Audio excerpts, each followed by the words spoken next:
And 3, 2, 1, Let's go Panthers! Let's go Panthers! Let's go Panthers! Let's go! Go!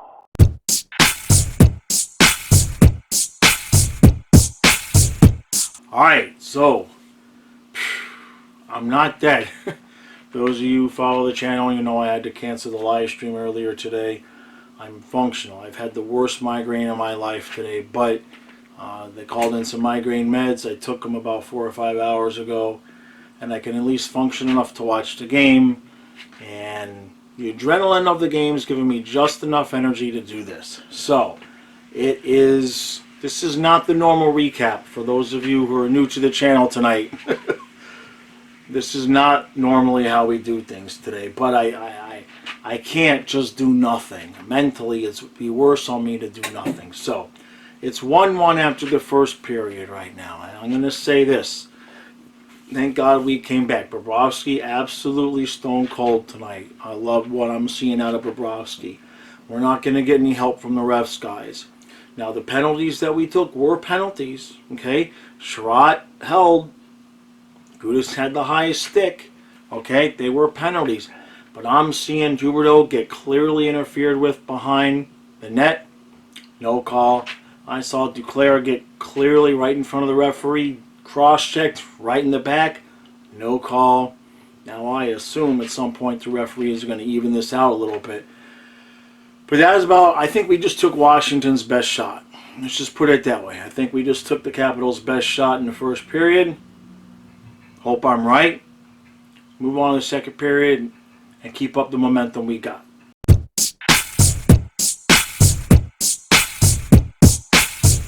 Alright, so it's 2-1 Panthers after 2. Penalties have been evened up a bit. Mason Marchment's just involved in every possible play. He keeps getting the freaking stick slashed, broken in half, slashed, knocked out of his hands. They've called a couple of them. Power play don't look so great. A little bit too much with the overpassing. We had the 4-on-4. Huberdeau and Barkov come down. Huberdeau had the shot. He's been shooting tonight, but he tried to pass it to Barkov, and the Washington defenseman got his hand on the puck, or stick on the puck, I should say. So, here's what I'll say, because obviously I don't have a whole lot of energy for this. It's 2-1 after 2. Bobrovsky, can't praise him during the game. You guys know what will happen. But all I'll say is if this team is going to win a cup, this period of hockey will show us. Yeah.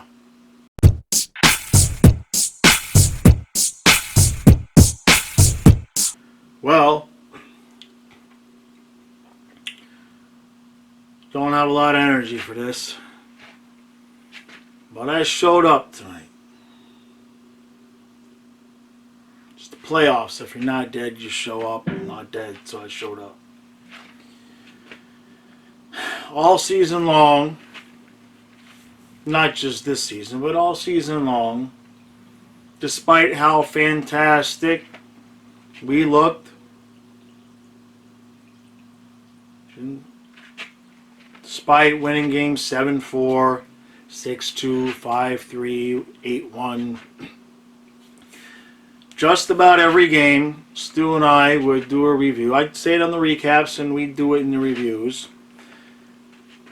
And we'd say, Uyghur's got to stop trying to stick handle the puck because it's getting stolen. It's coming back down the other way. And then Bobrovsky's not making the saves when we need it. All year. Go back. You can rewatch every video.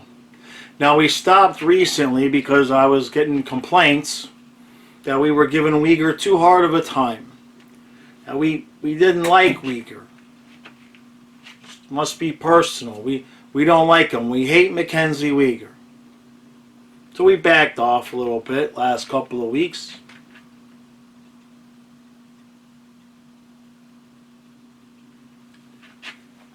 So it's 2-1 Panthers halfway through the third period. ESPN had graciously shown the graphic that we were 39-0-1 with the one overtime loss after going to the third period with the lead. We're starting to really get it going. The waves of puck possession and energy is going good. Then a 7th round draft pick who happens to have nice analytics decided that right at our blue line he could stick handle past the Hall of Fame winger by the name of Alex Ovechkin, which of course he was unsuccessful at. Puck comes down. Bobrovsky can't make the big save when we need it. The game was tied. The energy was in Washington's favor. And not too long after that, a pass went right through Mackenzie Weegar's legs to the awaiting forward, who, once again, Bobrovsky could not make the big save when we need it. We're not going to score 5-6 goals a game in the playoffs. It's not going to happen. We got to win games 2-1, 3-2, 4-2, like Washington did to us tonight. And I'm sure somebody can produce some sort of friggin' chart that pretends to tell us Mackenzie Weegar is an upper echelon defenseman. No.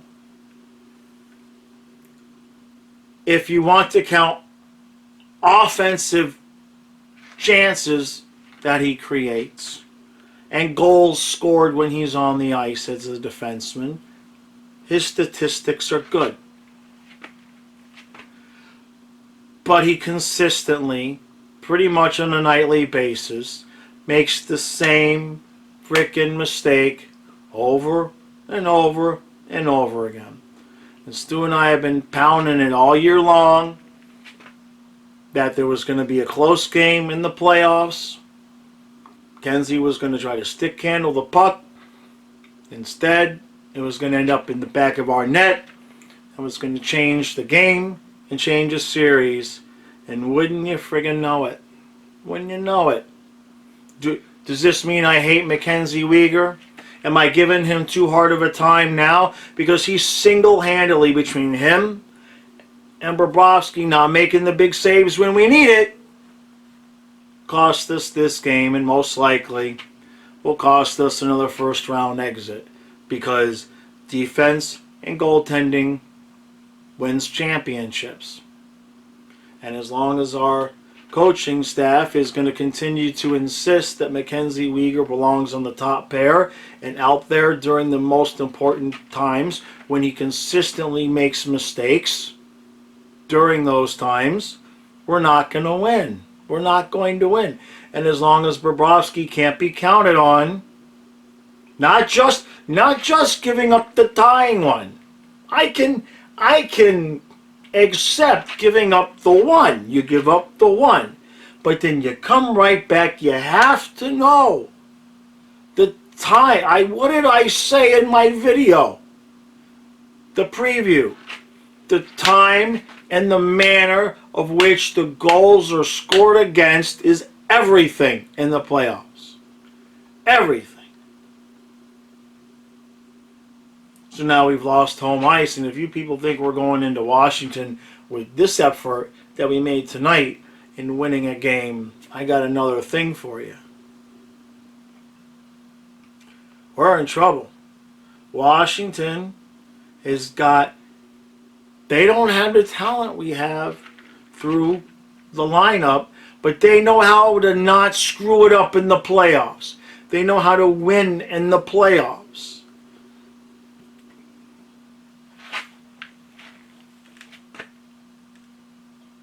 And we don't. We don't. We haven't learned anything.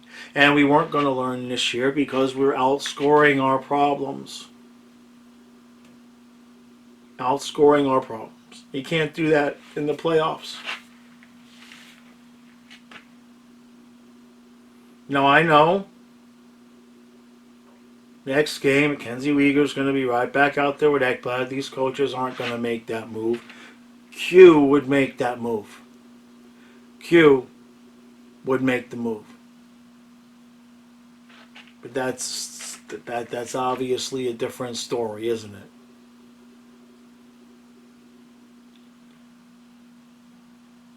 So Mackenzie Weegar will be back out there. We'll win game 2. We'll come back.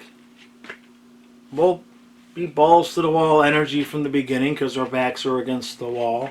But if this game here does not cause the Barkovs and the Hubertos and the Ekblads and the Bennetts, if this doesn't cause that core to absolutely go batshit crazy and win the next 2-3 games by just absolutely refusing to lose, you could forget. You could forget the cup, people.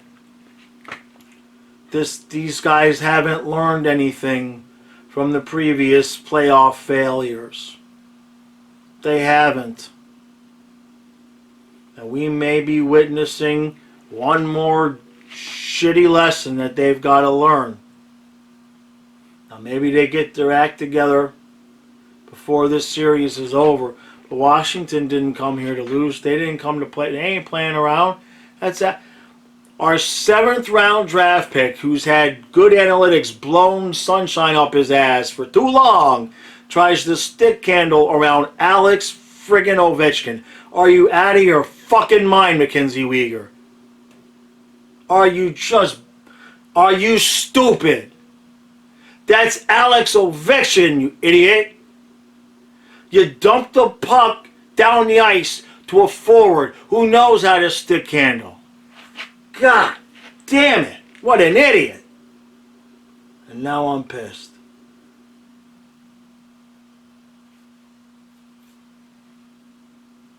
God. Alright. That's all the energy I got. Sorry about the shitty recap. Obviously, I'm not feeling good. But I'm not capable of doing nothing. If I'm alive, I show up. The answer to this is not the offense needs to score more goals. Yes, we need to score more than 2, but we could have won that game 2-1. That was a winnable game 2-1. We had it. We had the momentum. We had the energy. It's a rare thing where one single-handed mistake can change the face of a series. But we've been telling you all year long. Nobody want to listen because they show some stupid chart with numbers and colors and shit that somehow make Mackenzie Weegar into a good number 1 defenseman or a top pair defenseman. He's not. Not unless he's just going to sit his ass back and play defense. As soon as he starts trying to be offensive, yeah, he leads to some goals. He ain't had a whole lot of goals this year, people. Look at his stats. He's not Ekblad. What he gives up in these moments is not worth the goals that he brings. As far as I'm concerned, put him on the bench for a game. Put him on the bench for a game. Put Hagen, Lindblom, Carlson. They may not be all that, but they don't make screw-ups like Weegar does. All we have to do is play good, play solid, play smart, and he's not capable. He's not capable. He's not capable. All right. Unless I'm dead, Stu and I will be back in the morning.